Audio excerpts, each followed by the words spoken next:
Welcome back to another Python learning session. So I was trying to find through the internet a valuable explication of name equals main that you can find in almost all the scripts. Most of the time I think users just ignore the statement because they don't understand how it works, or even if it's supposed to be there, or it's there by mistake, or if it does anything. So the statement is something like this.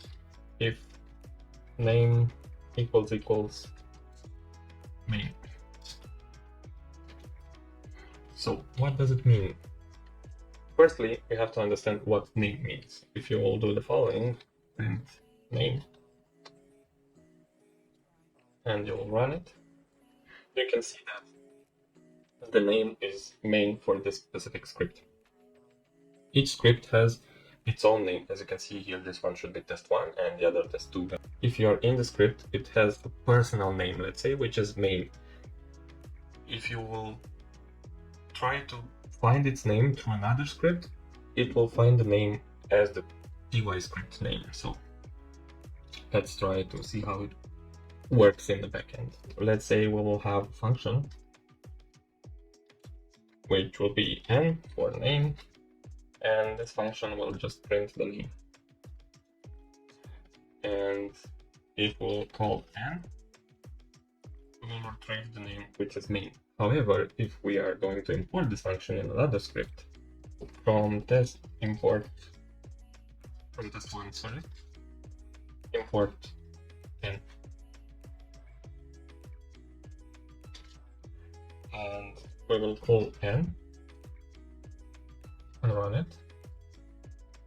The name will be test1 because it's another script and it sees the name as the py name, the name of the script basically. But if you are inside the script, each script it has its own main name. Let's do another testing procedure. So let's say we'll have name which is equals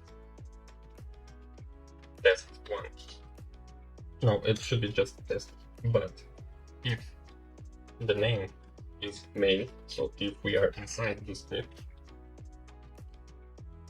so this is basically the statement. If the name of the script which we are using is main, then do the following. So we will have name equals test1. And now, if we want to print the statement, print the name, sorry. So basically, let's run it first. We will have test1 because we are inside the script. So basically, with this statement, you will allow the following code, which is inside the statement, to run only if you are inside the main script. So for example, if we will trigger here, let's say import test1, and we will try to print test1.name, we will have just test because we are not in the main script. So this doesn't apply, but we will use the first variable definition. So this is useful if you have some function that you want to run just inside your script. So you wish that other developers can copy your specific variables or functions by importing them into another script. So let's do another test. We will define name and we will print an f string that will say O, U, and D. And now D should be equals to do. Let's keep double quotes. So basically now, if we will call the function name, it will be how do you do.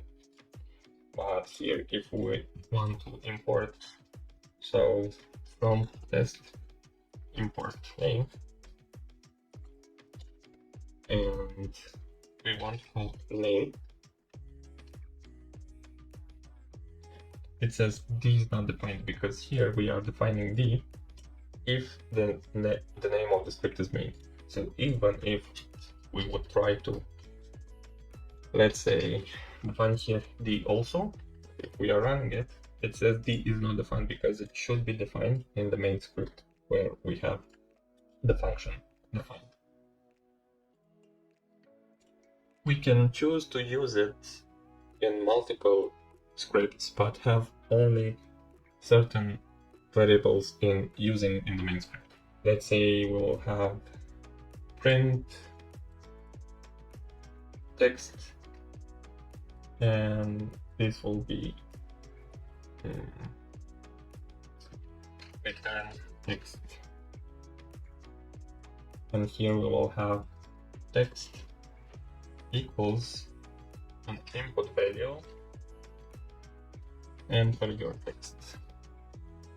So if we will use it to run inside the main script where we have the function defined, it will ask us for a text. So this is my text. Sorry, I forgot to add the argument. So this is my text, and we will have enter your text. This is my text. Okay, cool. But here we can also trigger the name with a text, and we will have here text equals this is another text. But nothing happens, you see, because here we are returning the text. So we can print this because it's just returning. So now we will have the text. But if you remember in the first script, if we are triggering the function, we are selecting the text by an input that we had here, enter your text. But in this one, the input is not visible because it's defined inside the statement. So basically it will work with another argument, but it will skip what's inside the if name equals me. So hope this one was helpful, and now you know why this statement is used and how to use it in your future scripts. If you found this helpful, please subscribe in order to see more explanatory videos. Cheers!